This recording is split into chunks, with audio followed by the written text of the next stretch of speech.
Hi అండి, అందరికీ నమస్కారం. నా పేరు వి సురేష్.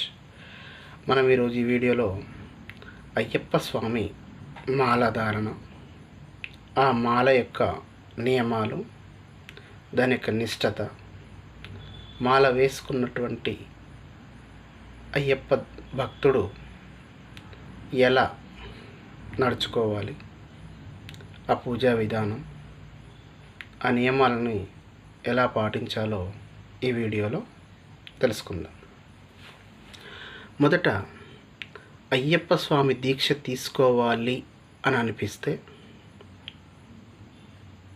తల్లి, తండ్రి అనుమతి తప్పనిసరి అవసరం. తల్లి, తండ్రి అనుమతితో పాటుగా మనం వివాహితులమైతే మన భార్యని అనుమతి కూడా తీసుకోవాలి. వాళ్ళ అంగీకారం తెలిపిన తర్వాత మాల వేసుకోవడానికి మనం ఇంకా ముందుకెళ్ళవచ్చు. ఇక మరి ఆ మాల ఎవరి చేతుల మీదుగా వేసుకోవాలి అంటే, అయ్యప్ప మాల ధరించినటువంటి గురుస్వామి చేతుల మీదుగా కానీ, లేదా అయ్యప్ప ఆలయంలో నిత్యం పూజలు చేసేటువంటి అర్చకుడి చేతుల మీదుగా అయ్యప్ప మాలను మనము ధరించాల్సినటువంటి అవసరం ఉంటుంది. అయితే మరి మాల వేసుకున్న రోజు నుండి కఠినమైనటువంటి నియమాలను పాటిస్తూ ప్రతిరోజు 2 పర్యాయములు అంటే ఉదయం, సాయంత్రం వేళల్లో పూజలు చేస్తూ అయ్యప్ప నియమాలను పాటిస్తూ చక్కగా దీక్ష చేయాలి. ఉదయం పూట పూజ అంటే బ్రహ్మముహూర్తంలో లేచి సూర్యోదయానికి ముందే పూజ పూర్తి చేసుకోవాలి. తర్వాత సాయంత్రం సూర్యాస్తమయం తర్వాత సాయంత్రం పూజని చేసుకోవాల్సినటువంటి అవసరం ఉంది. ఇక్కడ ప్రతిరోజు 2 పర్యాయములు ఆ స్వామికి పూజలు చేస్తూ 41 రోజులు దీక్ష తప్పనిసరిగా చేయాలి. ఇంకా పైన కూడా చేసుకోవచ్చు. 41 రోజు నియమం అది. ఎందుకు 41 రోజులు అంటారంటే, అది మండల కాలం. అయ్యప్ప దీక్షా సమయం రోజులు అనగా 41 రోజులకు మనం చెప్పుకుంటాం. పైకి మన ఇష్టానుసారంగా 2 నెలలు, 3 నెలలు, 4 నెలలు మన ఇష్టం. 108 రోజులు వేసుకునే వాళ్ళు ఉంటారు. 365 రోజులు ఆ స్వామిని పూజించే భక్తులు ఉంటారు మాలతో. మరి ఈ గురుస్వామి దీవెనతోని మొదటిసారిగా మాల వేసుకునేటువంటి స్వామిని కన్యస్వామి అని, కత్తిస్వామి అని, గంటస్వామి అని, గదాస్వామి, పేరుస్వామి, గురుస్వామి ఇలా మనము చెప్పుకుంటూ వెళ్తాం. అయితే ఈ 41 రోజుల దీక్షా సమయంలో అయ్యప్పకు కొన్ని నియమాలు ఉంటాయి. నేల మీదనే అంటే చాప, దుప్పట్టి పరుచుకొని నేల మీదనే పడుకోవాలి. చన్నీళ్ళ స్నానమే ఆచరించాలి. అలాగే మలమూత్రాలకు వెళ్ళినప్పుడు, మూత్రం పోసినప్పుడైతే పక్క కాళ్ళు చేతులు కడుక్కోవాలి. మల విసర్జన చేసినప్పుడైతే తప్పనిసరిగా స్నానం చేయాలి. ఆ తర్వాత హారతి తీసుకొని మన పనులు మనం చేసుకోవాలి. ఇంకా అలాగే పూజా విధానంలో చక్కగా పొద్దున సాయంత్రం పూజలు జరుపుకుంటాం, భజనలు చేస్తాం, కీర్తనలు చేస్తాం, పేట తుల్లాడుకుంటాం, స్వామిని రకరకాలుగా మనము కొలుచుకుంటాం. ఇక మధ్యాహ్నం భిక్ష సమయం. ఏకభుక్తం, ఒక పూటే భోజనం చేయాలి. ఆ భోజనంలో అది సాత్వికమైనటువంటి భోజనమే కావాలి. మనం తీసుకునేటువంటి భిక్షలో కొన్ని నిషిద్ధమైనటువంటి పదార్థాలు ఉంటాయి. అవి అయ్యప్ప మాలధారణ చేసినటువంటి స్వాములు ఎట్టి పరిస్థితుల్లో వాటిని తీసుకోకూడదు. మరి ఏంటి అవి అంటే అల్లం, వెల్లుల్లి, మసాలా దినుసులు. ఇవి అయ్యప్ప దీక్ష చేసేటువంటి స్వాములు ఎట్టి పరిస్థితుల్లో భిక్షలో వీటిని వాడకూడదు. ఎందుకు వాడకూడదు అంటే మన యొక్క నిగ్రహ శక్తిని కోల్పోగొట్టే గుణం వాటిల్లో ఉంటుంది కనుక అయ్యప్ప దీక్ష అంటేనే ఎంతో నిగ్రహంతో మనము చేసుకుంటాం కనుక వీటిని అయ్యప్ప దీక్షలో ఉన్నటువంటి స్వాములు వాటిని వాడకూడదు అనే నియమం ఉంది ఇక్కడ.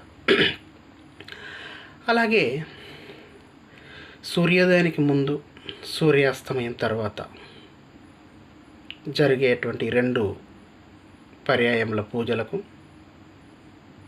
మనం చక్కగా స్వామిని అలంకరించుకోవడం, పూలమాలలు కట్టుకోవడం, ఓకే, తీర్థప్రసాదాలు తయారు చేసుకోవడం, ప్రతిరోజు ఉదయం సాయంత్రం చక్కగా పూజను మనము చేసుకుంటాం.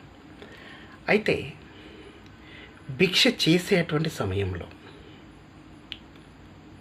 భిక్ష కూర్చున్నటువంటి సమయంలో స్వాములందరూ ఒక పంక్తిలో వరుసగా కూర్చొని మనం ఏవైతే ఆ రోజు భిక్షకు తయారు చేసినటువంటి పదార్థాలు ఉంటాయో వాటిని మొదటగా విస్తరలోకి వడ్డించుకొని, ఇందులో ఒక నియమం ఉంది ఇక్కడ. మొదట అన్నం పెట్టుకోకూడదు, స్వీట్ లేదా కర్రీ ఏదైనా పెట్టుకోవాలి. ఆ తర్వాత భిక్ష అంటే అన్నం పెట్టుకోవాలి. అలాగే మనం ఏవైతే తయారు చేసుకున్నటువంటి పదార్థాలు ఉంటాయో ఆ పదార్థాలన్నీ చక్కగా అందరి స్వాములకు వచ్చాయా లేదా అనేది ఒక్కసారి చెక్ చేసుకోవాలి. మనం చెక్ చేసుకున్న తర్వాత అన్నీ వచ్చినాయి అని కన్ఫర్మ్ అయిన తర్వాత ఒక తమలపాకు తీసుకొని దానిలో 2 కర్పూరం బిళ్ళలు పెట్టేసి వెలిగించేసి శరణు కోసి చెప్పాలి. అప్పుడు శరణాలు చెప్పాలి. ఆ జ్యోతి వెలుగుతున్నంత వరకు శరణాలు లేదా శరణుఘోషని చెప్పుకుంటూ స్వాములందరితో చెప్పించాలి. ఆ జ్యోతి కొండెక్కిన తర్వాత చక్కగా ఆచమనం చేసుకొని భిక్ష చేయాలి. భిక్ష చేసాం, మనకు కావలసినన్ని పెట్టుకున్నాం, కావలసినంత తిన్నాం, ఓకే. ఇక ఉదాహరణ నాదే ముందు అయిపోయింది అనుకుందాం, నాకేదో పని ఉంది, నేను టక్కన వెళ్దాం అనుకున్నాం, అలా వెళ్ళడానికి వీల్లేదు. ఇక్కడ భిక్షకు ఒక్కసారి కూర్చున్నటువంటి స్వామి ఎట్టి పరిస్థితుల్లో భిక్ష మీదకి వెళ్ళి లేగకూడదు. రెండవది, భిక్ష అందరి స్వాములు అయిపోయేంత వరకు ఆ స్వామి కూడా అక్కడే ఉండాలి. అందరూ చేసిన తర్వాత మళ్ళొక్కసారి చెక్ చేసుకొని చివరగా అన్నదాత సుఖీభవ, అన్నదాత సుఖీభవ, అన్నదాత సుఖీభవ అని 3 సార్లు చెప్పి నమస్కరించుకొని అప్పుడు ఆ భిక్ష మీదకి వెళ్ళి మనము అయిపోయిన భిక్ష మీదకి వెళ్ళి లేచి వచ్చి మనము చేయి కడుక్కోవాలి. ఇక చేయి కడుక్కున్న తర్వాత కొంతమంది స్వాములు మనకు అక్కడ భిక్ష పెట్టినటువంటి స్వాములు కానీ వేరే మాతలు ఎవరైనా కానీ మనకు తాంబూలం ఇస్తూ ఉంటారు. తమలపాకు, అరటిపండ్లు, సోంపు అని అది ఇది ఇస్తూ ఉంటారు. అవేది మనం అక్కడ ముట్టుకోకూడదు. ఇక ఒక్కసారి అయ్యప్ప భిక్ష చేసి చేయి గడుకున్న తర్వాత ఇంకా నువ్వు ఏ పదార్థమో తినడానికి వెళ్ళలేదు, తినకూడదు కూడా. అవి తీసుకొని రావాలి, తెలిసిన వాళ్ళకు, మన ఇంట్లో వాళ్ళకు ఎవరికొకరికి ఇచ్చేసేయాలి, వాళ్ళని తినమనాలి. అంతే కదా, ఆ స్వామి మనకి ఇచ్చిండే కదా అని చెప్పేసి మనం అరటిపండుని కానీ ఆ సోంపు కానీ అవి ఇవి తీసుకోకూడదు. అది నాకు తెలిసినటువంటి మా గురుస్వామి నాకు చెప్పినటువంటి నియమం ప్రకారంగా నేను మాట్లాడుతున్నా. భిక్ష ఒక్కసారి చేయగలిగిన తర్వాత మళ్ళీ స్వామి ముట్టుకోకూడదు ఏ పదార్థం. ఇంకా అంతే, ఇంకా అయిపోయింది అక్కడికి. చక్కగా సాయంత్రం మళ్ళీ సూర్యాస్తమైన తర్వాత మళ్ళీ పూజకు సిద్ధమవుతాం. అయితే ఈ గ్యాప్లో సూర్యాస్తమయానికి ముందు మనం వాటర్ తాగేసేయాలి. ఒక్కసారి సూర్యాస్తమం అయిన తర్వాత పూజ గనక నువ్వు చేసుకొని గనక ఉండకుండా ఉంటే నువ్వు పచ్చి మంచిలు తాగడానికి కూడా ఇక్కడ అవకాశం లేదు, తాగకూడదు, అది నియమం. మరి ఎప్పుడు తాగమంటారు అంటే సూర్యాస్తమయం అయిన తర్వాత నువ్వు పూజ చేసుకున్న తర్వాత తీర్థప్రసాదాలు స్వీకరించిన తర్వాత అప్పుడు వెళ్ళి చక్కగా ఒక గ్లాస్ వాటర్ తాగు. అంతే తప్ప సూర్యాస్తమయం కాకముందుకే నేను వాటర్ తాగుతాను అంటే అది తాగకూడదు, అది కరెక్ట్ కాదు. ఇది పొద్దున మధ్యాహ్నం భిక్ష సమయంలో నియమం చూసాం. సాయంత్రం పూజ మధ్యలో ఎప్పుడు వాటర్ తాగాలో అది చూసాం. ఇక అనివార్య కారణాల వల్లనో అనుకోని పరిస్థితి వల్లనో మనం మన పీఠం దగ్గర లేకుండానో లేకుండా మనం ఆ ఊరిలో ప్రస్తుతం ఆ సమయానికి ఉండకుండా వేరే ఊరికి వెళ్ళినప్పుడు మరి భిక్ష ఎలా చేయాలి, అల్పాహారం ఎలా చేయాలి అంటే చేయొచ్చు. ఇక్కడ స్వాములు చాలామంది ఉంటారు మనకు. ఆ స్వామి దగ్గరికి వెళ్ళి, స్వామి నేను ఫలానా ఊరి నుంచి వచ్చాను, నేను మీ దగ్గరికి పూజకు వస్తాను, భిక్షకు వస్తాను చెప్పాలి వాళ్ళకు. వాళ్ళు చక్కగా సగౌరవంగా మనల్ని ఆహ్వానిస్తారు, పూజ చేసుకొని ఇస్తారు, భిక్ష పెడతారు, అల్పాహారం కూడా పెట్టేస్తారు మనం వెళ్ళినటువంటి సమయాన్ని బట్టి. అంతేకాని నేను ఊర్లో లేను, ఊరు వచ్చాను, నేను అక్కడ పీఠం దగ్గర లేను అని చెప్పేసి మనం హోటల్లోకి వెళ్ళి ఎట్టి పరిస్థితుల్లో తినకూడదు. హోటల్లో ఏ హోటల్లో తినాలి, అది కూడా అయ్యప్ప మాల ధరించినటువంటి స్వామి వండినటువంటి పదార్థాలను మాత్రమే నువ్వు అక్కడ తినాలి. ఒకవేళ వెళ్తే హోటల్కు, లేదంటే వెళ్ళకూడదు, వెళ్ళినా తినకూడదు. అయ్యప్ప మాలధారంలో ఉన్నటువంటి స్వామి హోటల్లోకి వెళ్తే మాత్రం తినొచ్చు. అయ్యప్ప కాకుండా వేరే హోటల్లోకి వెళ్ళి నేను టీ తాగుతాను, నేను టిఫిన్ చేస్తాను, నేను భోజనం చేస్తానంటే అది నీ ఇష్టం, చేయకూడదు. ఫస్ట్ ఆఫ్ ఆల్ తప్పది. దాని పరిస్థితి, దాని పరిణామము మనము దీక్ష పూర్తి చేసుకొని వనయాత్ర చేసేటప్పుడు స్వామి ఎక్కడ కనపడతాడో, నువ్వు ఇక్కడ చేసిన తప్పులు ఏవైతే ఉంటాయో వాటికి వడ్డీతో సహా ఆ వనయాత్రలను చూపిస్తాడు మనకు. కనుక మాల ధరించినటువంటి స్వామి దగ్గర భోజనం చేయడమే ఉత్తమం. కనుక దయచేసి హోటల్లో మనము సివిల్ స్వాముల దగ్గర ఉన్నటువంటి పదార్థాలను మనం ఎట్టి పరిస్థితుల్లో తీసుకోకూడదు. ఎందుకంటే అతను శుభ్రంగా ఉన్నాడా లేదా తెలియదు. మనమంటే మాల వేసుకున్నాం, నీతి నియమాలు నిష్ఠతో ఉంటాం. సో మనం తయారు చేసుకుని మన ఇంట్లో మన అమ్మ నాన్న తయారు చేసినవి ఓకే తినొచ్చు. కానీ హోటల్ నడిపే వ్యక్తి, బయట బిజినెస్ చేసే వ్యక్తి అంత నీతిగా అంత నిష్ఠతో ఆ నియమాలు పాటిస్తూ చేస్తాడనేటువంటి నమ్మకం ఏమాత్రం ఉండదు. కనుక దయచేసి మనం బయట ఉన్నటువంటి వ్యక్తుల దగ్గరికి వెళ్ళి అయ్యప్ప దీక్షలో ఉన్నటువంటి వ్యక్తి ఆ స్వామి ఏ పదార్థం కూడా ముట్టుకోకూడదు. ఇక సరే, అనివార్య కారణాల వల్ల బయటికి వచ్చావు, అక్కడ కూడా అయ్యప్ప స్వామి హోటల్కి వెళ్ళావు అనుకుందాం. ఆ హోటల్లో చక్కగా కూర్చొని భోజనం చేయాలి. అంతేకాని పఫ్ సిస్టమ్ అని నిలబడి తినడం ఎట్టి పరిస్థితుల్లో కరెక్ట్ కాదు. అసలు అయ్యప్ప దీక్ష తీసుకున్న వ్యక్తి ఖచ్చితంగా భిక్ష కూర్చొని చేయాలి. దానికి ఆచమం ఉంటుంది, దానికి నియమం ఉంటుంది, అది పాటిస్తూ నువ్వు చేయాల్సినటువంటి అవసరం ఉంటుంది. ఇక్కడ 41 రోజుల తర్వాత మండలకాలానికి కానీ లేదా ఆ సమయముగా వచ్చినట్లయితే మకర జ్యోతి దర్శనానికి కానీ నువ్వు వెళ్ళాల్సిన పరిస్థితి వచ్చినప్పుడు చక్కగా మొదట ఇంట్లో మన అమ్మ దగ్గర, తోబుట్టుల దగ్గర భిక్ష అడుక్కొని ఆ అడిగినటువంటి ఆ భిక్షని ఆలయంలోకి వెళ్ళి గురుస్వామి దగ్గర ఇరుముడు కట్టించుకొని ఇరుసాంతో అతని చేయి పట్టుకొని చక్కగా శబరిమల యాత్రకు మనము ఆయనతో బయలుదేరుతాం. ఇక్కడ ఒకటే నియమం ఉంటుంది, గురుస్వామిని విడవద్దు, శరణుఘోష మరవద్దు. గురుస్వామిని విడిచావా శరణఘోష మరిచావా, నీకు ఇబ్బంది ఎదురవుతుంది. ఎందుకు నేను గురుస్వామిని విడవకు శరణఘోష మడవకు అన్నానంటే, కన్యస్వామిగా ఉన్నటువంటి వ్యక్తికి ఇరుముడి కట్టుకొని బయటికి వెళ్ళిన తర్వాత మలమూత్రాలు ఏదైనా అవసరం ఉంటుంది మనకు. అప్పుడు ఆటోమేటిక్గా నువ్వు ఇరుముడి తీసి పక్కన పెడతానికి నీకు రైట్ లేదు. ఇరుముడి నెత్తి మీదకి వచ్చిన తర్వాత నువ్వు ముట్టుకోవడానికి నీకు రైట్ లేదు, అంటే దాన్ని తీసి పక్కన పెట్టడానికి.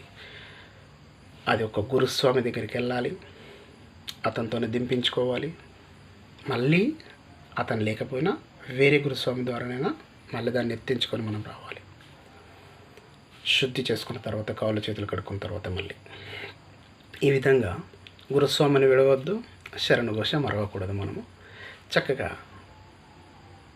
శబరియాత్రకు బయలుదేరుతాం. మనం ట్రైన్లోనో బస్సులోనో కార్లను మన యొక్క వెసులుబాటును బట్టి, మన అవసరాన్ని బట్టి, మన విధానం బట్టి మనం వెళ్ళిపోతుంటాం.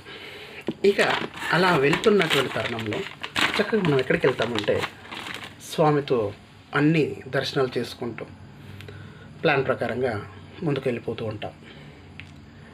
మరి యాత్ర చేసేటువంటి సమయంలో తక్కువ లగేజీతో, ఓకేనా, కావలసిన డబ్బుని మన దగ్గర పెట్టుకొని మనం యాత్ర చేస్తాం. ఎరుమౌలి వెళ్తాం, వావర స్వామిని చూస్తాం, పేట తుల్లి ఆడతాం. చక్కగా బాజా భజంత్రిలతో ఆ వీధులన్నీ అంగరంగ వైభవంగా ఆనందంతో పరవశిస్తూ కోలాహల సందడి చేస్తూ అక్కడ మనము పేట తుల్లి ఆడుకొని స్నానం చేసి కొబ్బరికాయలు కొట్టి అక్కడి నుంచి చిన్న పాదము మరియు పెద్ద పాదం అక్కడ డివైడ్ చేసుకొని వెళ్ళిపోవడం జరుగుతూ ఉంటుంది. పెద్ద పాదం వెళ్తున్నటువంటి సందర్భంలో అదొక అనుభూతి అనుభవిస్తేనే అర్థమవుతుంది. ఆ వనాల నుంచి వచ్చేటువంటి చల్లటి గాలి, ఆ వనమంతా శరణఘోషతో మారు మోగిపోతూ ఉంటుంది. పక్షుల కిలకిల రావాలు, స్వామి నోట భజనలు, శరణాలు, శరణఘోషలు. అబ్బా, అది చూసిన వారికి, అది విన్నవారికి చెప్తూ ఉంటే మనస్సు అంత ప్రశాంతంగా అనిపిస్తుంది. ఇక మనము వనయాత్ర స్టార్ట్ అయిన తర్వాత అలుదా నది దాటుతాం. అలుదా నదిలో అప్పటి వరకు నడిచినటువంటి మన శరీరం అలసిపోతుంది కాస్త. ఎందుకంటే రోజు ఇక్కడ ఇంటి దగ్గర చక్కగా తిని తిరిగి ఉండి దీక్ష చేసినటువంటి మనం వనయాత్ర చేసే సందర్భంలో ఆటోమేటిక్గా మనకు బాడీ అంత నొప్పులు వచ్చేస్తాయి. ఒక్కసారి ఆ అలుదా నదిలో మునిగి లేసిన తర్వాత ఉంటుంది బాడీ తేలికైపోతుంది. అలుదా నదిలో మునిగి లేచి ఒక 2 లేదా 3 రాళ్ళను తీసుకొని ఆ అలుదా మేడ ఎక్కి అక్కడ ఆ రాళ్ళని వేసి స్వామికి దండం పెట్టుకొని మళ్ళీ వనయాత్ర మొదలు పెడతాం. అలుదా నది దాటిన తర్వాత అపాచి మేడే, కరిమల, నీలిమల, పెరియానవట్టం, తిరియానవట్టం, ఇలా ఆ స్వామి కొండలన్నీ చూస్తూ ఆ చల్లటి గాలి మన మేనని, మన శరీరాన్ని తాకుతుంటే పరవశిస్తూ శరణఘోషతో మారుమోగుతూ మనము వెళ్ళిపోతూ ఉంటే ఆ అనుభూతి మాటల్లో చెప్పలేనటువంటిది. ఇంకా అక్కడి నుంచి పంబా నది. పంబా నదిలో స్నానం చేసి కన్నిమూల గణపతి ఉంటాడు అక్కడ. ఆ గణపతికి కొబ్బరికాయ కొట్టి, అంటే మన వీరముల్లో ఉన్నటువంటి కొబ్బరికాయ తీసేసి ఒకటి ఆయనకు సమర్పించేసి అక్కడి నుంచి చిన్న పాదం స్టార్ట్ అవుతుంది. ఇక మనము దీక్ష కాలంలో ఇక్కడ చేసినటువంటి దీక్ష ఎలా చేశాము, ఎంత బాగా చేశాము అనేది స్వామి అక్కడే మనకు చూపిస్తాడు, తెలిసిపోతుంది. చక్కగా పంబా నది దాటి ముందుకెళ్తే శరంగుత్తి వస్తుంది. అక్కడ కన్యస్వాములు అయితే శరం అంటే బాణం అక్కడ పెట్టేస్తారు. గంట, గద, కన్నె, కత్తి ఈ స్వాములు అందరూ ఆయా ఆయుధాలను అక్కడ సమర్పించేసి చక్కగా కోటపైకి వెళ్ళిపోతారు. 5 కొండలకి. అక్కడికి వెళ్ళిన తర్వాత ఆ సువర్ణమైనటువంటి సోపానాలను చూడగానే, సువర్ణం అంటే బంగారం, బంగారు మెట్లు 18 మెట్లు, ఒక్కొక్క మెట్టును తాకుతూ నెత్తికి కళ్ళకి అద్దుకుంటూ ఇరుముడి నెత్తిన పెట్టుకొని ఇలా టచ్ చేస్తూ పైకెక్కుతూ ఉంటే ఆ అనుభూతి మాటల్లో చెప్పలేనటువంటిది. ఆ 18 మెట్లను ఎక్కిన తర్వాత చక్కగా స్వామిని, ఆ దివ్య మంగళ స్వరూపుణ్ణి దర్శనం చేసుకున్నాక మన ఒళ్ళు ఎంత తేలికవుతుందంటే అంత తేలికవుతుంది, మనసు అంత ప్రశాంతత దొరుకుతుంది. స్వామి చుట్టూ చక్కగా 3 రౌండ్లు ప్రదక్షిణ చేసి కిందికి వచ్చేసి గురుస్వామి అనుగ్రహంతో, ఆదేశంతో ఇరుముడైన కప్ప చెప్పేస్తాం. ఆయన చక్కగా ఇరుముడి ఇప్పేసి అందులో ఉన్నటువంటి ఆ ముద్రా టెంకాయలో ఉన్నటువంటి నెయ్యిని తీసి అభిషేకానికి పంపిస్తాడు. ఆ వచ్చినటువంటి నెయ్యిని మనకు ఇంటికి తీస్తాడు. ఈ విధంగా మనం శబరియాత్రని చేయొచ్చు. చాలా చక్కగా అనిపిస్తుంది. ఇక జనవరి మకర సంక్రాంతి రోజున స్వామి సన్నిధిలో ఉండి ఆ పొన్నమ్మల మేడిపై నుంచి ఆ మకర జ్యోతి దర్శనం 3 సార్లు మనకు అవుతుంది. అది చూసిన వాళ్ళకు పండగ. అందుకే అంటారు, చూసిన కన్నులు పండగ, చూడని కన్నులు దండగ అంటారు. మనం ఎంతో అదృష్టం చేసుకుంటే తప్ప, మనం ఎంతో పుణ్యం చేసుకుంటే తప్ప, మనం ఎంతో నిష్ఠతతో నియమాలతో దీక్ష చేస్తే ఆ స్వామి దర్శనం అంత చక్కగా మనకు దొరుకుతుంది. ఈ విధంగా అయ్యప్ప స్వామి భక్తులు ఆ దివ్యమంగళ స్వరూపుణ్ణి చూసి, ఆ మకర జ్యోతిని చూసి పరవశించిపోతారు. ఆనందంతో తన్మయత్నం పొందుతారు. కొన్ని కోట్ల రూపాయల ఆస్తున్న రానటువంటి ఆనందం ఆ మకర జ్యోతిని చూసినటువంటి ఆ క్షణం మన శరీరంలో, మన మనస్సులో వచ్చేస్తూ ఉంటుంది. ఈ విధంగా అయ్యప్ప దర్శనం జరుగుతుంది మనకు. ఇక దీక్ష చేశాం, మకర జ్యోతి దర్శనం అయిపోయింది, అయ్యప్ప స్వామి దర్శనం కూడా అయిపోయింది. ఇంటికి వచ్చేస్తుంటాం. కొంతమంది మార్గమధ్యంలో మాలలు తీస్తూ ఉంటారు. నేను అడిగితే ఒక మాటలో చెప్పాలంటే, మనం 41 రోజులు పైకి 41 రోజులు ఆ పైన దీక్ష చేసినటువంటి ఆ ఫలితాన్ని మనం అనుభవించాం కదా.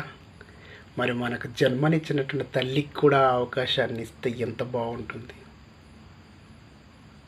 జన్మనిచ్చిన తల్లికి ఎలా వస్తుంది అవకాశం అంటే, మనం దీక్ష చేసి యాత్ర చేసి ఇంటికి వచ్చిన తర్వాత మన మెడలో ఉన్నటువంటి ఈ మాలని, మాల విరమణ మంత్రాన్ని చెప్పించి మన అమ్మతో మాల తీయించినట్లయితే మనం చేసినటువంటి దీక్షాఫల పుణ్యం మొత్తం మన తల్లికి మనం ఇచ్చిన వాళ్ళం అవుతాం. కనుక అందుకే అంటారు, మాతృదేవో భవ పితృదేవో భవ. అమ్మకు కూడా ఆ స్వామి యొక్క కరుణ కటాక్షాలు, ఆశీస్సులు ప్రత్యక్షంగా పరోక్షంగా తల్లికి మనము అందించిన వాళ్ళం అవుతాం. కనుక ఆ అవకాశాన్ని మనం మన తల్లికి ఇవ్వడం ఉత్తమం అని నా ఉద్దేశం. కుదరని వాళ్ళు, ఇష్టం లేనటువంటి వాళ్ళు వాళ్ళ ఇష్టానుసారంగా వాళ్ళు చేసుకోవచ్చు. అది నేమేమేం కాదు. ఇస్తే బాగుంటుంది. అమ్మ కన్నా మించింది సృష్టిలో మనకేముంది? ఈ ప్రకృతి అమ్మ. మనకు జన్మనిచ్చినటువంటి అమ్మకు మనము ఆ అవకాశాన్ని ఇస్తే అమ్మ ఎంత సంతోషపడుతుంది. కనుక అయ్యప్ప దీక్షలో ఉన్నటువంటి, అయ్యప్ప దీక్ష తీసుకునే ప్రతి స్వామి ఈ నియమాలను పాటిస్తూ చేసుకున్నట్లయితే మనకు చక్కటి ఫలితం అందుతుంది. నేను ఈ విషయాన్ని మాట్లాడడానికి నాకు మాల వేసినటువంటి మా మామ పర్వతాల లాలయ్య 35 సంవత్సరాల పైచిలుకు నుంచి మాల వేసుకుంటూనే ఉన్నాడు. ఆయన ఆధ్వర్యంలో నేను 5 సార్లు మాల వేసుకున్నాను. 5 సార్లు మకర జ్యోతి దర్శనానికే వెళ్ళాను. 5 సార్లు శబరిమలలోకి వెళ్ళాను. ఇంకెక్కడ మాల తీయలేదు. ఇంకెక్కడ నేను అవకాశం ఇవ్వలేదు. ఇంటికి వచ్చాను, అమ్మతోనే మాల తీయించుకున్నాను. సో మీరు కూడా మన అమ్మకు అవకాశాన్ని ఇస్తూ ప్రతి సంవత్సరం మనం అయ్యప్ప స్వామికి పూజ చేసుకునేటువంటి అవకాశాన్ని మనకు కలగాలని ఆ స్వామిని కోరుకుంటూ సెలవు తీసుకుంటున్నాను. స్వామియే శరణమయ్యప్ప. ఓం శ్రీ స్వామియే శరణమయ్యప్ప.